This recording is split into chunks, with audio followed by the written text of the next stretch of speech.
Perfect. All right, so welcome. 94 feet of life. We at the scene. It gets mean at the scene. You got J Ham, you got Trav, you got Big Shot, and you got Matchmaker MJ today. The reason why you got Matchmaker MJ today is because we are going to completely change your whole thought process on how the NBA draft works and why you should stop looking at the way we do things and start looking at a new innovative way to do it, in which we're going to introduce to you now. As you can see behind my screen, you have Obi Toppin. A lot of weaknesses that they have. One is age potential, one is defensive IQ. The other is consistent competitiveness. Pretty much what they're telling me is he's not a perfect basketball player. What if I told you that a perfect basketball player doesn't exist? What if I told you this game is played by humans and the best that you can do is just hope that you find the right humans to complement that basketball player that you know and love to be able to get you to the point where you need, which is a championship? What if I told you that we are investing way too much stock into a kid that can't even drink alcohol? Well, that's what we're here to do. I got my people with me. I got the Fantastic Four with me. We got J Ham, we got Trav, we got Big Shot. I'm definitely going to roll them out with you. But what we're going to have to do now first, before we start talking about the draft, we're going to have to start unlearning all that BS that we've learned for the last 20, 25 years. Because the way things are getting done, that's what we're here to do. I got my people with me. Go ahead and push the mute button for somebody. Perfect. No, don't sweat it. Don't sweat it. That just let me know that God is here. So, as we approach this thing, I'm going to go ahead and swing this to Big Shot first. Were you a perfect person at age 19, Big Shot? Absolutely not. Okay. A very unfinished product. Okay. Let me swing this over to Trav. Are you a perfect human being now at the tender age of what you are? Ain't nothing tender about being 40, but that's a negative. Okay, so J Ham, 10 years from now, do you think you're still going to be learning and progressing and possibly not be a perfect person 10 years from now? The plan to learn and progress, absolutely, but my name is not Kurt Hennig. So, there's no such thing as a perfect human being, and it's damn sure no such thing as a perfect player. So the first thing that we got to understand is when we entered in this draft, the only thing that we can hope for is that each player finds the perfect fit for each franchise and organization. And we're going to help you do that. We're going to help you do that by going through a mock draft in which we already know who the people are. We know who's picking first and all the way through 13. We're going to go through lottery. We're going to move this real quick. But what we're not going to do, I know y'all love when we say that. What we're not going to do is we're not going to look at a 19 or 22-year-old player and call him a bust. We're not going to look at him and say that he's flawed. And we're not going to look at him and expect him to be able to carry the cross that Jesus had to carry. Because that's not his job. That's not the job of any player. Think about your best player and look at the roster. Somebody was there to do something that he couldn't do well. That's why this is a team game. So with all that, let's go ahead and jump into this, man. Minnesota, they are on the clock. First pick.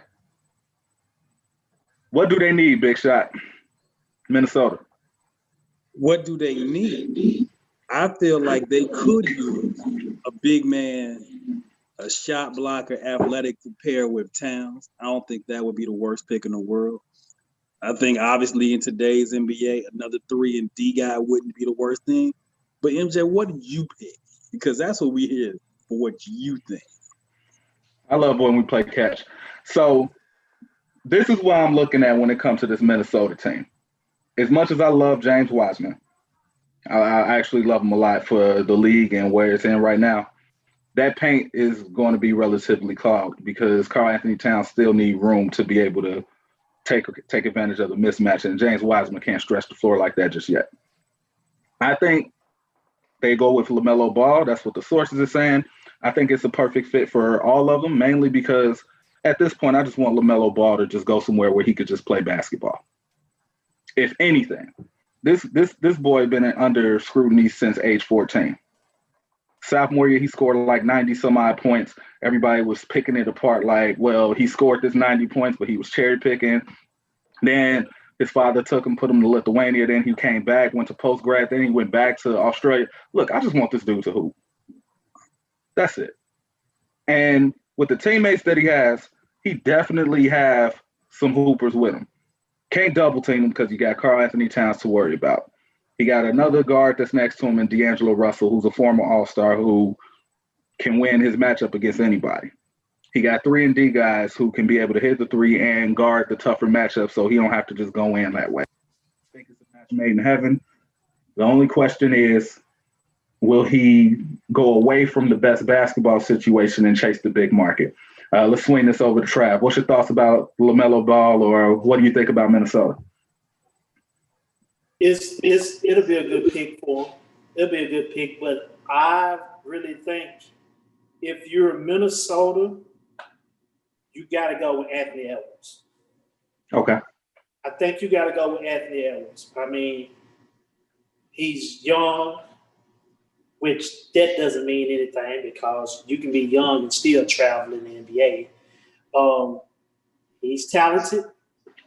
He can do whatever you want him to do at that spot. You get him there and you put him in and you play him. You get him in, you put him in there, and you play him. That's how you really analyze a player. Because all that other stuff that people be trying to put and trying to sell you, they're just things to just take up characters for you to read. Understood. Ham, tag in on what you think. What's going on? I'm with Trav. Anthony Edwards is the best player available.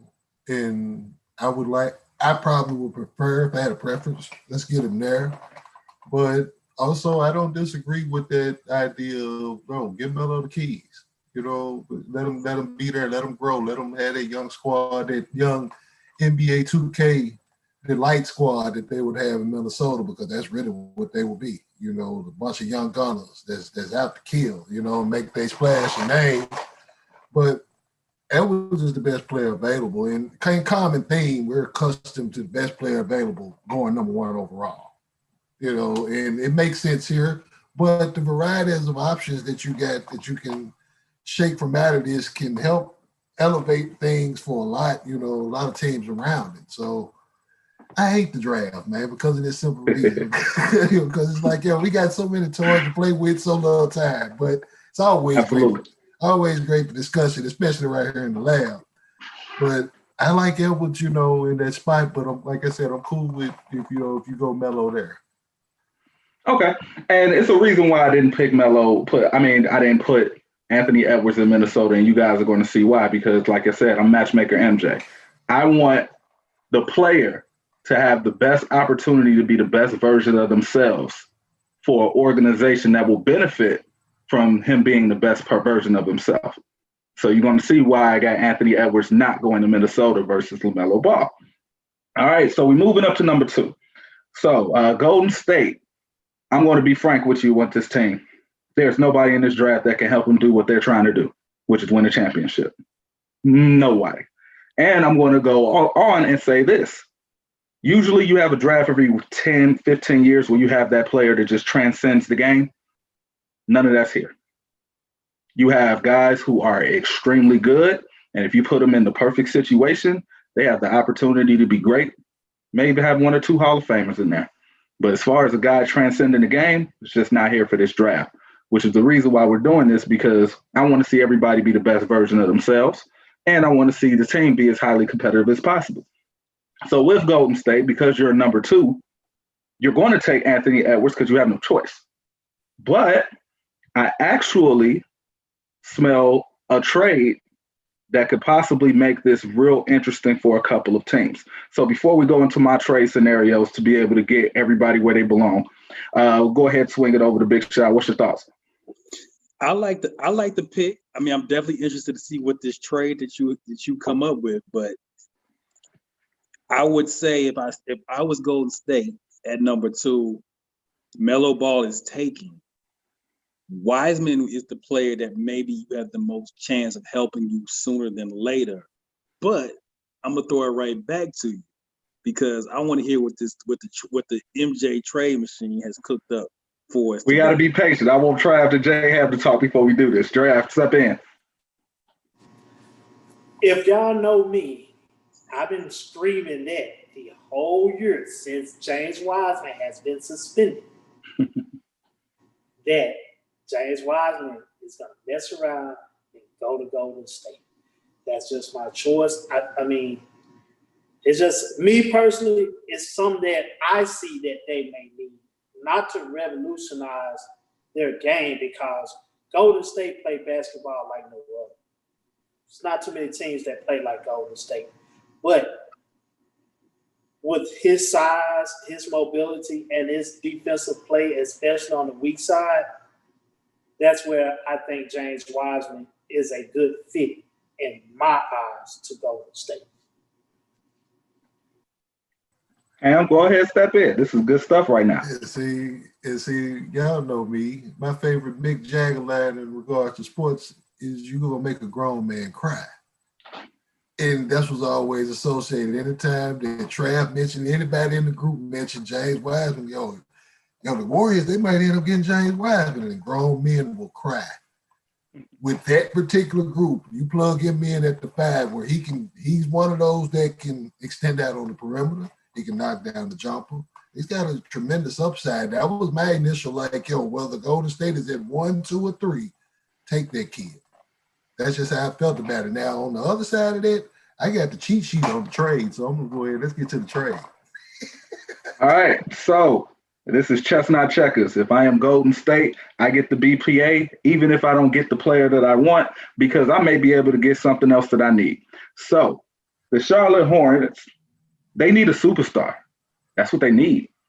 And quite frankly, James Wiseman, as good of a player he is, he's going to have to take a lot of time and development to get to a superstar status.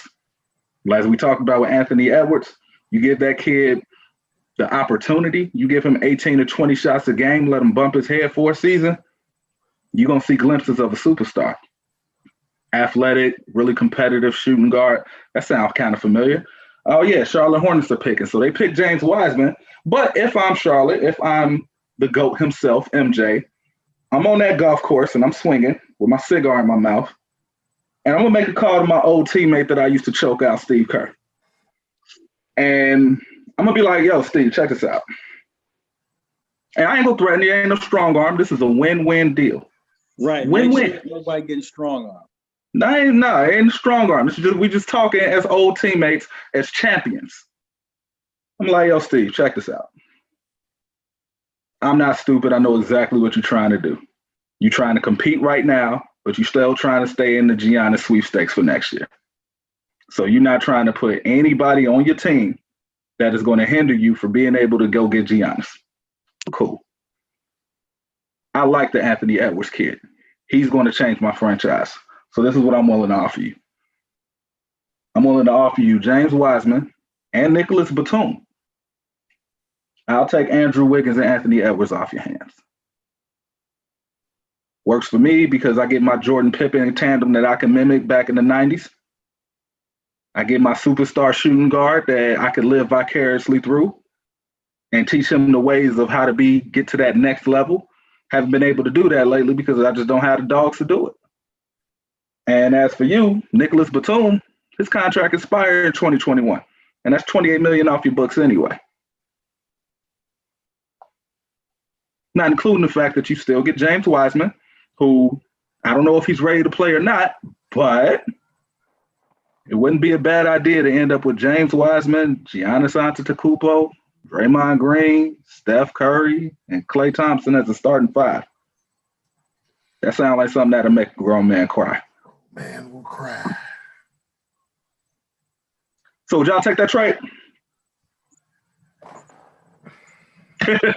On the surface, I definitely got to think about that time. I'm definitely not outright saying no on that, for sure. I definitely, and I think if you, especially from a Charlotte point of view, and this was part of the trade notes that y'all don't get to see.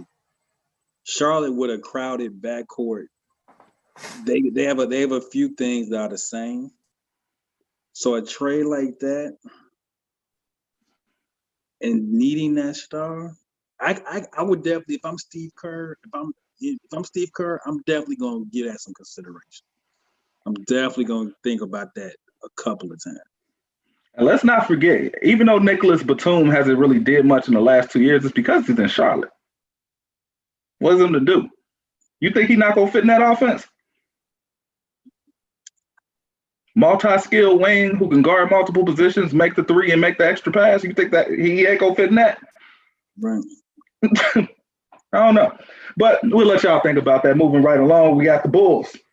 Bulls need non-pattern players. They got one already with Zach LaVine. Kobe White, he's figuring it out. With Billy Donovan there, I think Billy Donovan is going to probably turn Lauri Markkanen into Gallinari Part 2, which is the reason why I'm not picking Obi Toppin for them, and I'm picking Killian Hayes. With Killian Hayes, you get a versatile wing that can play right away. A defender, he could come off your bench. He can get you points. He can run the pick and roll. He can also stand in the corner and make shots when Zach LaVine or Kobe decides to run the pick and roll. I mean, I think a depth lineup of those three, meaning Killian, Kobe, Zach LaVine with Lauri Markkanen, maybe put Otto Porter out there if you want to go small. I think that's a lot to worry about. What's your thoughts, y'all? I like that because I think Killian Hayes eventually becomes your point guard. I think Kobe White and Zach LaVine they're not the same, obviously, but they're both off two guards. They're both scorers. So I don't think Kobe White's future is at two guard, and we know what Zach is about. So I think Killian eventually becomes your starting point guard. I think it's a better fit. And I think for the Bulls, you now have to start drafting better fits. And I think Killian White is a better fit for what they need. I think it puts everybody more in line in their natural spot. So I like that pick. Okay. Trav, what's your thoughts? Hey, man, why I got a feeling the Bulls going to get another 4? That would be a very Bulls thing. This is not what they're going to do. It's what they should do. That's what this show is about. We can't control what they do over there, so we're not going to do that. I We're not going to do that, Trav. I can't help but name a 4. I think they're going to get Denny personally. I really think they're going to get Denny. I'm sorry.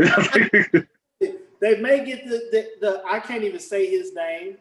He's one of these international forwards. No, like, Denny Avdija. Yeah, that's who I honestly think they're going to mess around and get. Just the simple fact, it's the Chicago Bulls. Well, they draft well, so it's a coin flip with them. They do draft well. It's just once they get the pieces, they don't know how to pull the trigger and get what they need. They overthink it to where the player is no longer as valuable as they once was. Ham, what you thought? What's your thoughts? When I saw that Killian Hayes footage, I'm like, yo, wherever this kid is going to be available, snatch him. Yeah. Get him now. I don't care.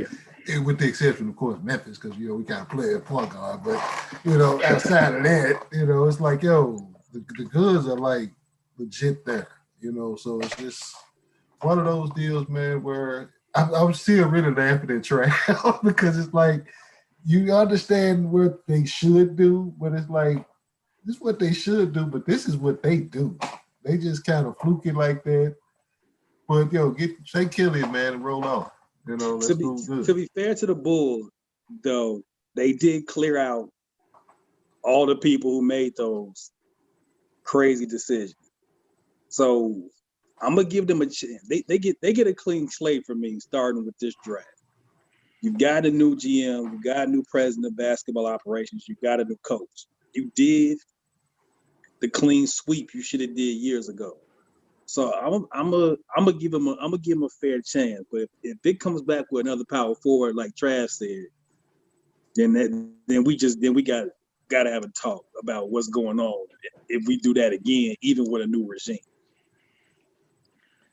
All right, now, so Cleveland is up, and we're gonna move a little rapid fire.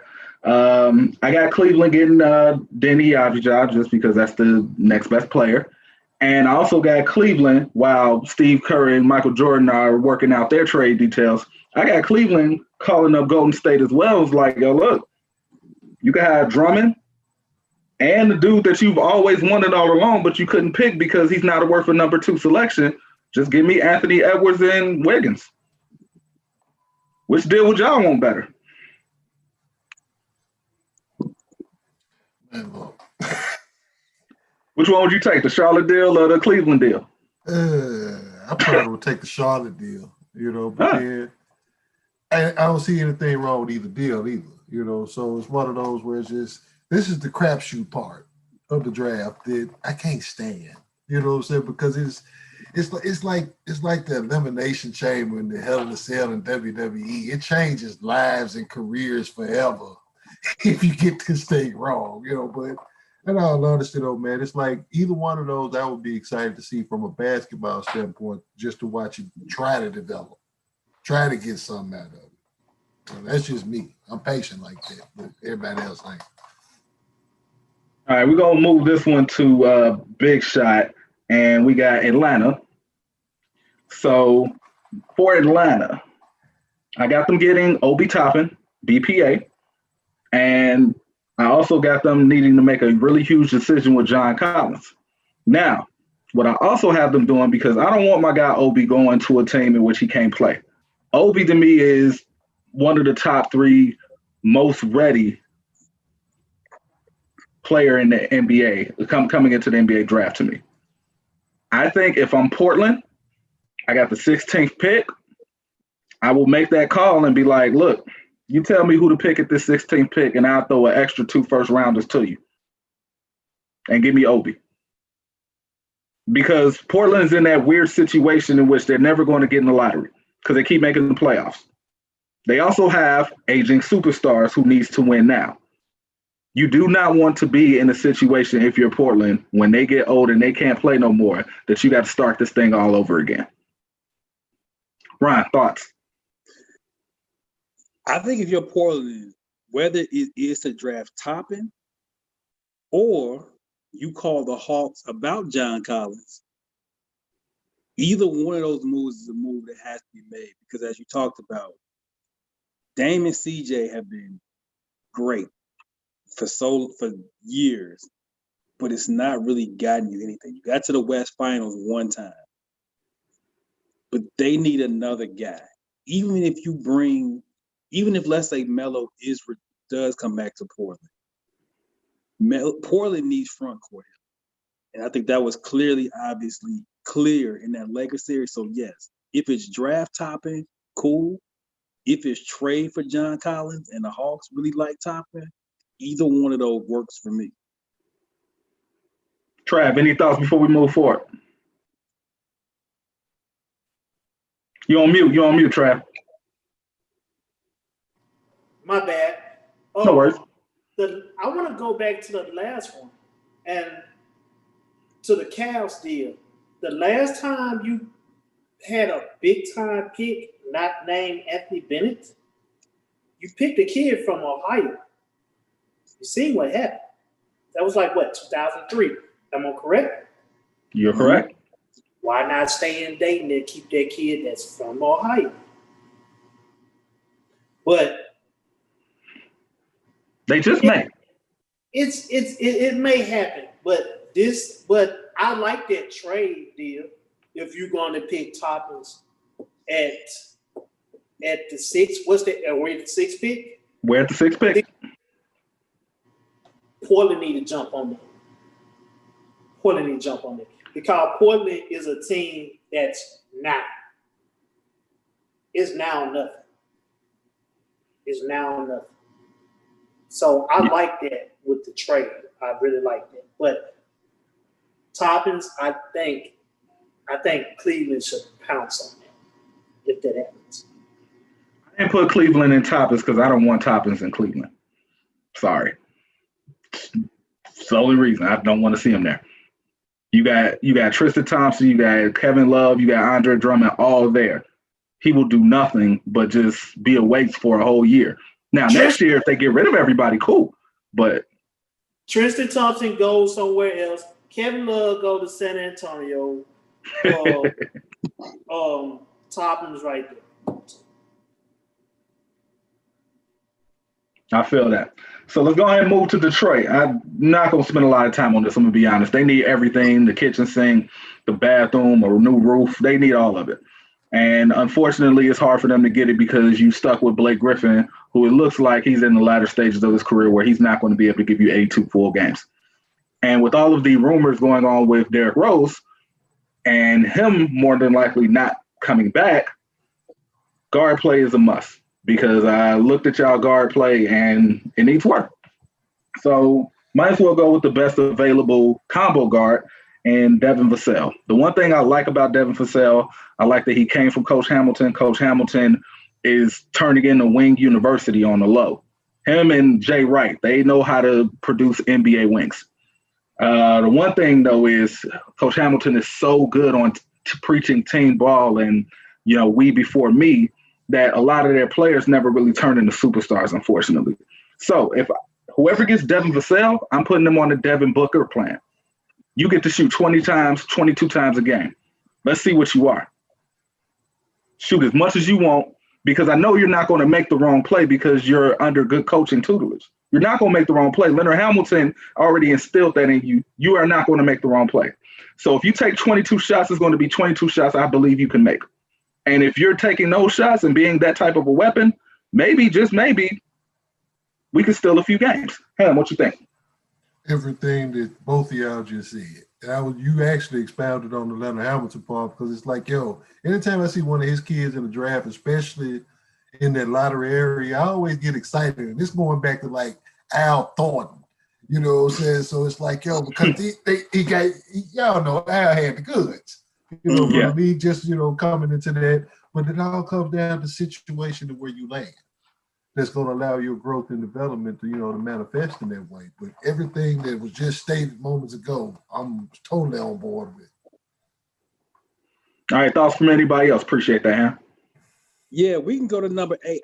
I would have said Tyrese Halliburton because I think obviously if Derrick Rose ends up being traded or not brought back, whatever the case, they got to start building a backcourt at some point. So whether it is Vassell, Halliburton, I think I'm surprised actually Halliburton is gone this long. I'm sure I got Greg Jones and Lester are rolling over in their basketball grades. I know both of them love Halliburton. So they really are not about to like me right now because I got Halliburton going to the Knicks with the 8th pick.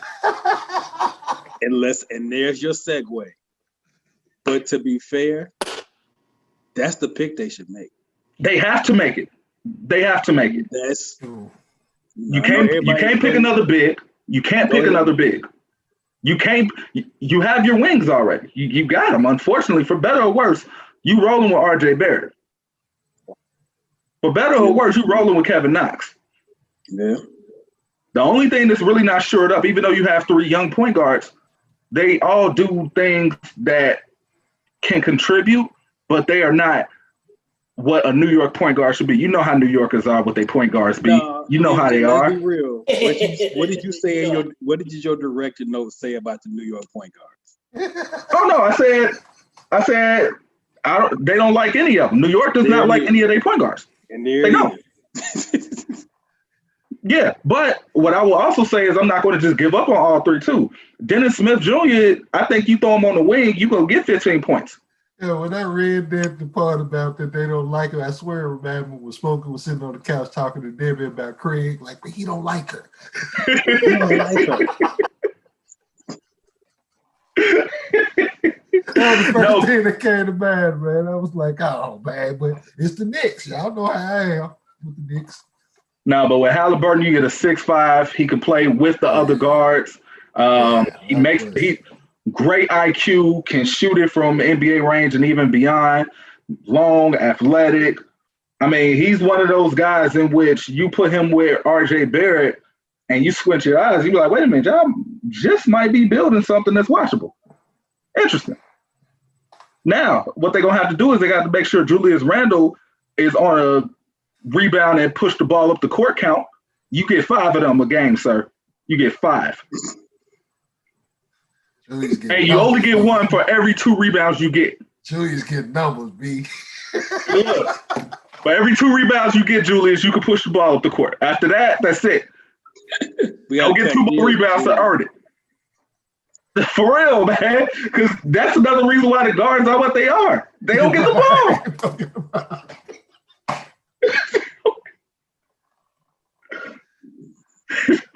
Oh, that's classic. I mean, this is what it is. I'm being honest. So we're gonna move to Washington because it's rapid fire. I'm looking at the time. I'm point guarding this thing, and like the great point guard that we have, Big Shot Ron, we always got to be considerate of you guys' time. So thank you guys for being on with us. But we're gonna move it right along. So Washington, what I said Washington need is a way to figure out on how to keep Beal and Wall excited about staying together in their future. I think this guy probably won't drop this low, but I want him to drop this low because I need for him to play for NBA All-Star caliber backcourt so that they can bring the best out of him. And that is Onyeka Okongwu from USC. He jumps out the gym, he runs, he blocks shots. That's about it. Yeah.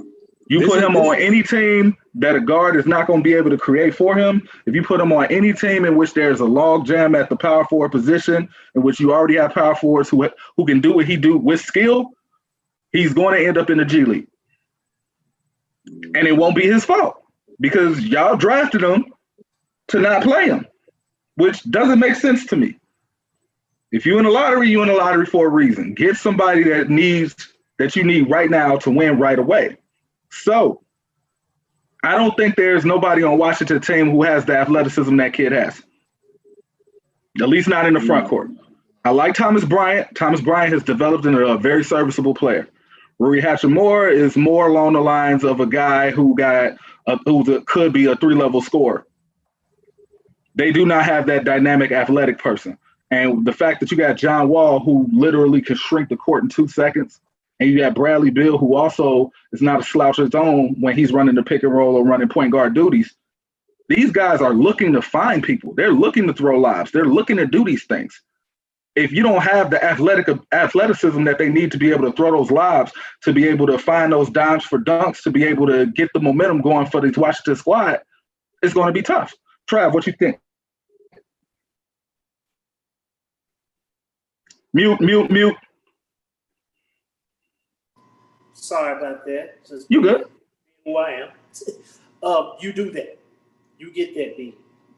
You get that big, and you put in the work. Yes, they got an old boy from Gonzaga, correct? The Chinese. They got Rui. Rui surprised me. So shouts out to Rui. I didn't know you was gonna have this good of a season.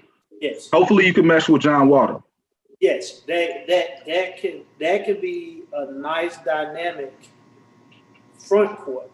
You get you a 3 there, and hopefully Bradley Beal and John Wall can squash whatever it is to get along, because one of y'all got to go soon.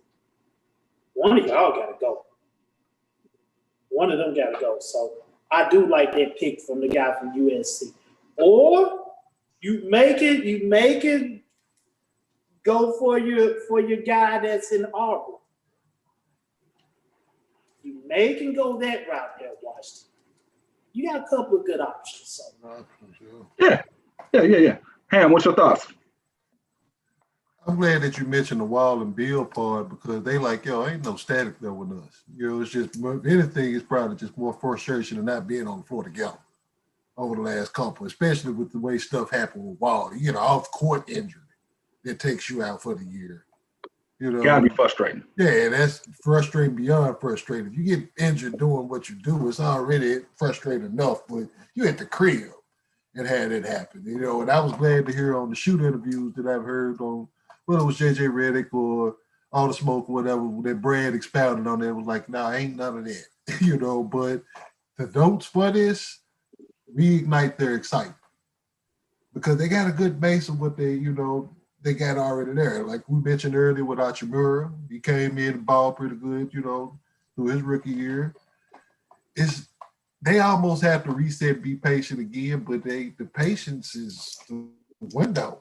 It's just, box. So it's a small box window to go do it. But I hardly agree.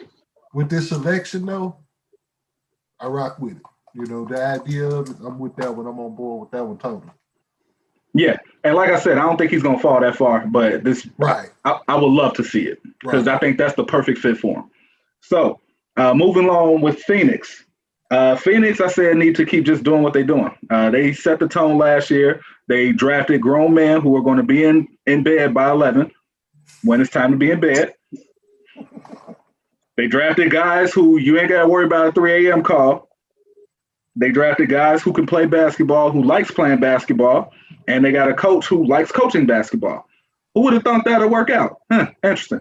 So, if I'm them, and this guy in the projections is not even a lottery projection, I don't care. Because last year they didn't pick a lottery projection either. So I don't care. Take this dude. Please take Precious Achiuwa. Yes. Please. Take this dude. Go ahead, Big Shot. He's the one. I don't know why he's not even in the lottery. I don't know why he's not being considered.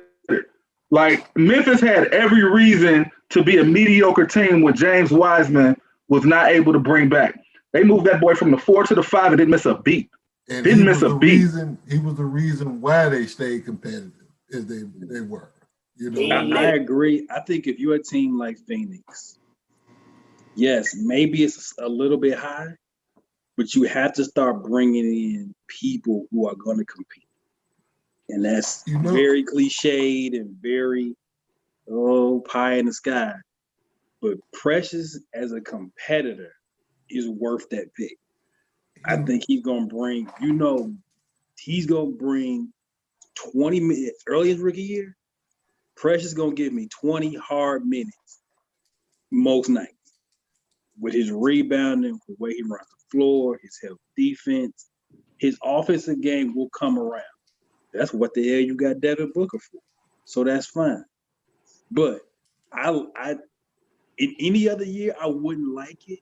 But for this, in this situation, I'm with this pick. Absolutely.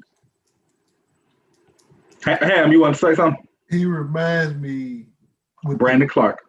No, not just that, but with the intensity as well. He reminds me a lot of Bam.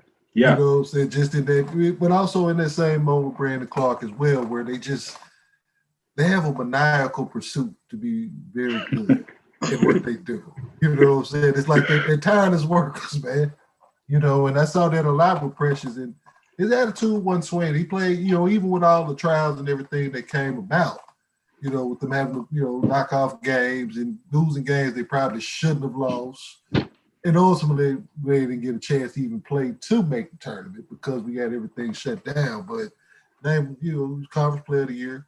He was in the mix. So it was like, I love the kids' game, and I'm looking at it like I'm seeing it in the notes. I'm like, Phoenix, that's perfect. And shout out to Devin Booker. He turned 24 today.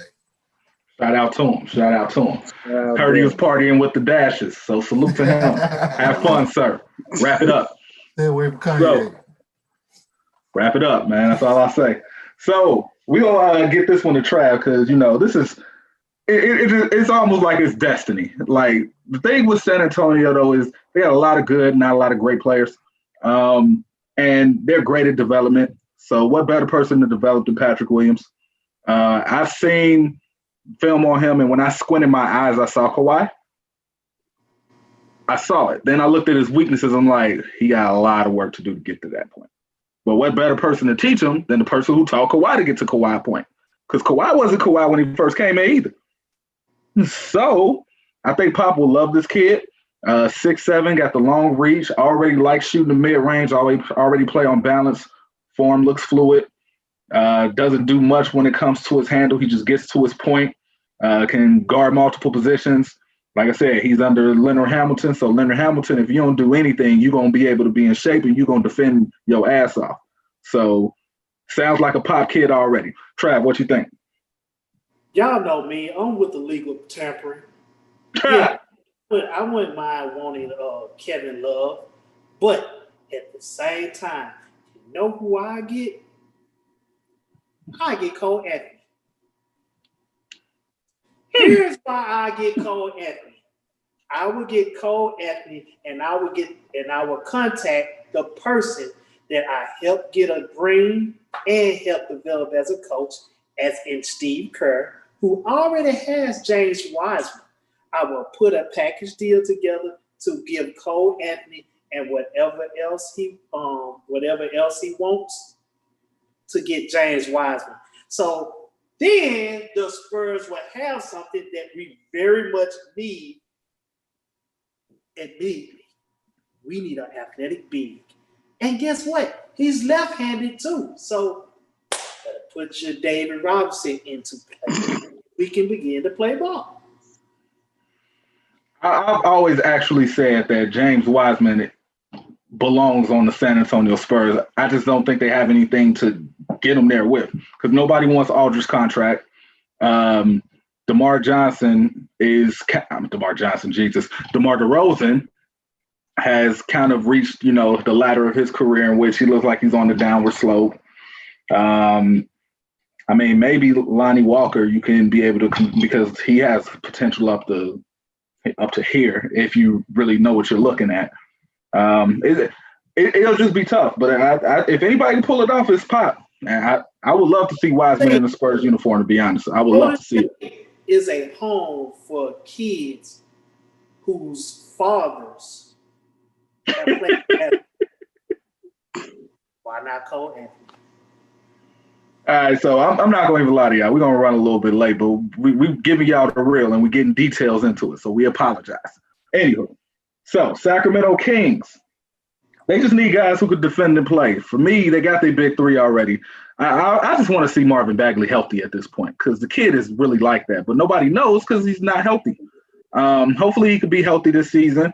De'Aaron Fox is everything and then some. Buddy Hield shoots the cover off that rock. You don't really need much. You're good. I would say this is a perfect pick for Isaac Okoro. Perfect situation.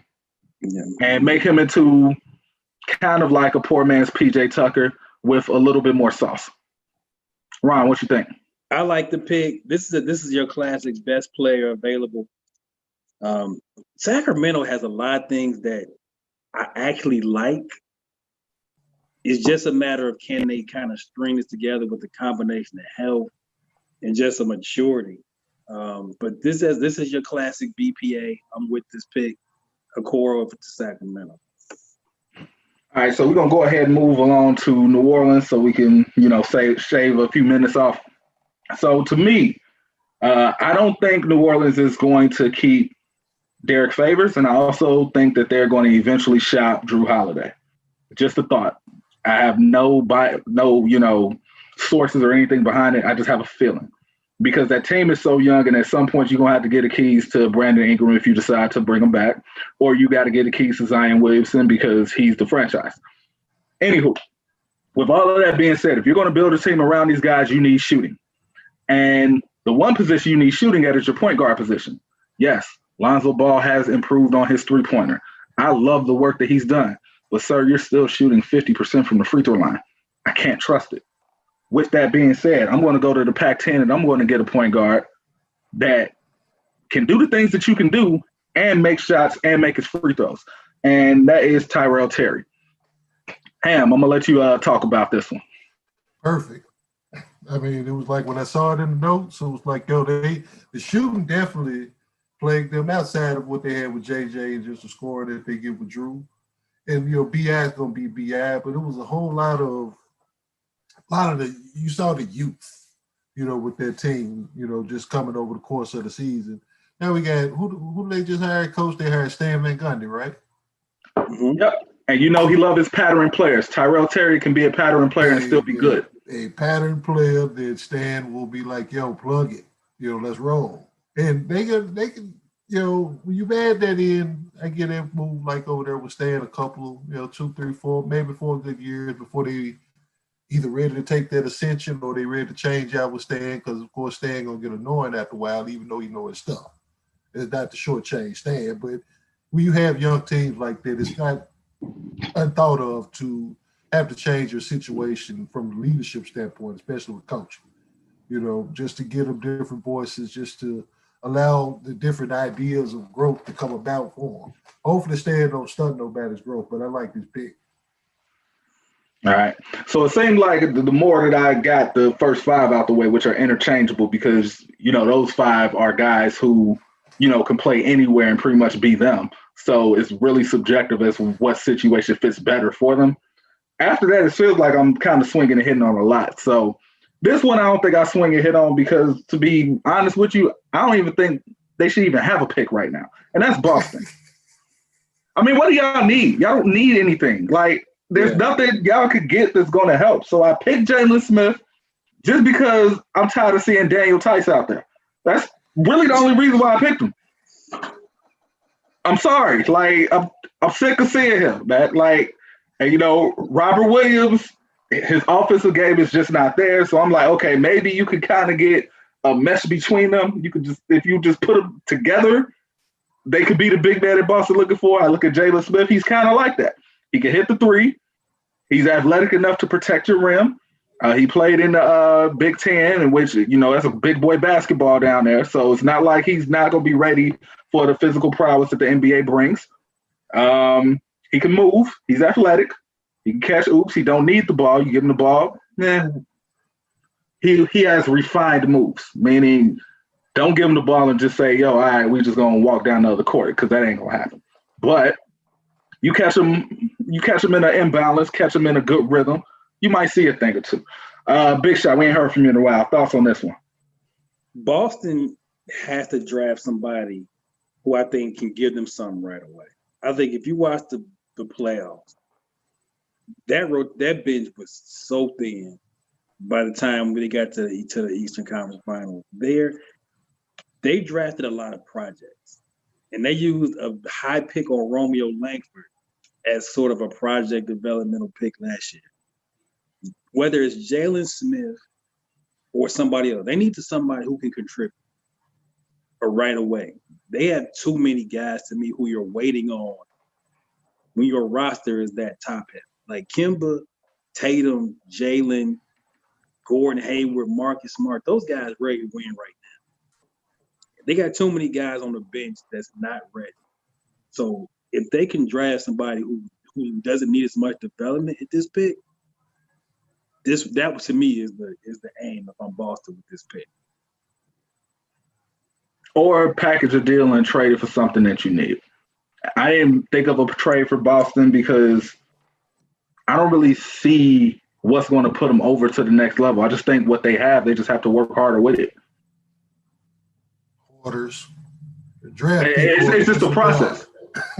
Yeah, I mean, it's just the process. Like, right. Jason Tatum is just not ready to, you know, transcend to that elite level just yet, but he will be. He just need time. Yeah. He needs seasoning. Like, you know, we saw last year, he showed his youth. It was a couple of times he did not assert his will, even though he has the ability to do so. There was a couple of times it was just 1 or 2 seconds too slow. He will get there. So I think with Boston is more along the lines of just continuity. Just continuity. Just keep grinding at it. Just keep plugging away. You're probably gonna want to look at free agency. Maybe get Ibaka. I think Ibaka is a hot name that, you know, could definitely fit. I mean, he definitely will do better than what Tice did. So, man, is really on this anti-Daniel Tice thing. Tough. You're really on that. Tice is just not the person for Boston. That's fair to say. That's fair. That's fair to say. He had some good moments. He had some good moments in the playoffs, but it's fair. I wouldn't mind seeing Tice on the Bulls. Boston really needs to develop that Williams kid a little bit more. Yeah, he needs to play more. I like Williams. That's why I got so upset, because when he played the 15 minutes he played, he was altering and blocking everything. He was catching oops. He didn't need the ball, which is perfect because you got 4 killers out there. I forgot they drafted Romeo Langford. I really forgot about that. Yo, they got him, Grant Williams, Carson Edwards. They got some people who could play, but it's like, where do you play them? Right. What they don't have anywhere, and it all goes back full circle. I'm so glad Boston was last. We did not plan this, I swear, but it all goes back full circle to what I mentioned at the very beginning. It's about fit. All those 3 players I just mentioned, if you put them in a situation where they could get 25 to 30 minutes a game, you will see gains. You will see development. You will look at it and be like, oh, this dude has the potential to be really good. But you can't see it because they're behind guys who are established already. And you're in a league where you got 450 of the best players in the world. So if you're the 500 best player in the world, are you sorry? No. A lot of hoopers. Just right place, right time is what we're talking about, which is the reason why we had this. Wanted to just try to put the best players in the best possible situation so we could see them rock, because I love seeing young guys rock. I love seeing young guys just get after it and do what they do best without needing to look over their shoulder or worry, just play ball. So in this draft in particular, you don't have the next Jordan. You don't have the next Hakeem Olajuwon. You don't have the next Kobe. What you have are guys who can possibly get to an all-star game. What you have are guys who can be pieces to be able to get you a championship. What you have is a guy that could be a third option and will be an all-star because he's just a really good third option. And there is nothing wrong with that. But it is wrong if you have a front office who can't see the forest through the trees, which is why we need to start holding them accountable more than we hold these young players who are not even old enough to drink and expect them to save your franchise. So with that being said, final words. Big Shot, what's your thoughts? We will be back. There will be a part 2 and a part 3 of the draft show. Also, if you are a fan of a team that's picking in the lottery, there is an opportunity for you to join us. We will have a draft party, virtual, of course. So if you're a fan of a team in the lottery and you are available on draft night, November 18th, we would like to have you on. Come on, give your quick thoughts on your pick. Tell us why you like to pick, why you don't like to pick. We're going to give everybody there 15, we won't even say 15 seconds of fame, but you'll definitely get a couple minutes on camera with us to talk about your pick. So stay tuned for that. Subscribe to the YouTube. You know, the NFL pregame show Sunday morning. More shows from 94 Feet of Life coming. Off-season shows for Petty in the outfield. More stuff from us. So we never stop, man. Make sure you subscribe to the YouTube. The Scene, 94 Feet of Life, the Facebook group. That's the business. So just make sure you stay rock with us this 94 Feet off season. Jay, before we close out, what you got? You pretty much ran the bases and covered it all like Corey Seager right there. This section, Trav, what you think? I mean, Jahan, what you think? Hey, I pretty much covered the bases, so it's all good, and I'm actually more looking forward to this draft now that we've got our draft notes and mock draft out there. So it's like on the 18th of November when we sit down and we chop it up on the Zoom. I have beverages and snacks available just to get my troll on, as well as evaluate the picks and talk good hoops with my crew like I always do. Absolutely, and once again, I expect to be wrong on probably 70% of these because of the thought process behind what am I doing. However, I would love to be wrong about a player that is trying to make a living for his family and change generational wealth. If I feel like he probably doesn't go to the best situation and he proves me wrong, I will be the happiest wrong person on the planet. Because at the end of the day, I want to see all of these dudes shine. It makes for a better game. It makes for a better league. And quite frankly, it puts another person in a different tax bracket that looks like me. So how the hell can I hate on that? Hence the reason why we did this, so that we can be able to get you guys to get off of these kids as far as talking about what they're not good at, or if they don't got no dog, or they don't got no get off of that. And also, let these kids grow. And also, if you're in the group, participate in the blind GM that the matchmaker lays down, man. He really don't lay enough of those down, because every time I look for those, it's like, business just picked up the morning after the You know what I'm saying? Because it's always you are like one of the great thought provokers within this game, dude. You know what I'm saying? So it's like you always sparking a thought. And you and Trav, y'all be cheating me and Big Shot and the rest of the fellas, man, because y'all already had this stuff set up. And y'all got my boy Big Shot the other day. Big Shot said, man, I can't even pick up my first mind no more.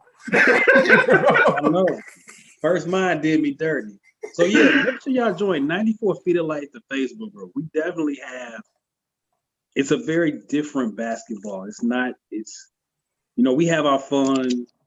We do the whole who likes who, but it's thought provoking. So things like blind GM are very much what we about. We about just making you all think a little bit deeper than he sucks. He ain't got no whatever. It's deeper than rap, as Rick Ross said. So MJ, close us out, man. Like I said, part 2 coming next Friday. We're going to talk about late in the draft. We're going to talk about the battle of the other point guards that you should know about. Also going to talk about guys who probably can use a second or third chance and could benefit from being around a great culture. This is where, the playoff teams pick. So, there's no such thing as a pick that doesn't matter when you've already came from the playoffs. Anything could happen. So I can't wait to do that one. I'm excited about that show, just like I was excited about this one. I appreciate you guys for tuning in. Sorry we couldn't get to the chats again, but you got J Ham, you got Big Shots, you got Trav. Maybe we see Germ So True next week. But whatever happens, just understand it gets mean at the scene. 94 feet of life.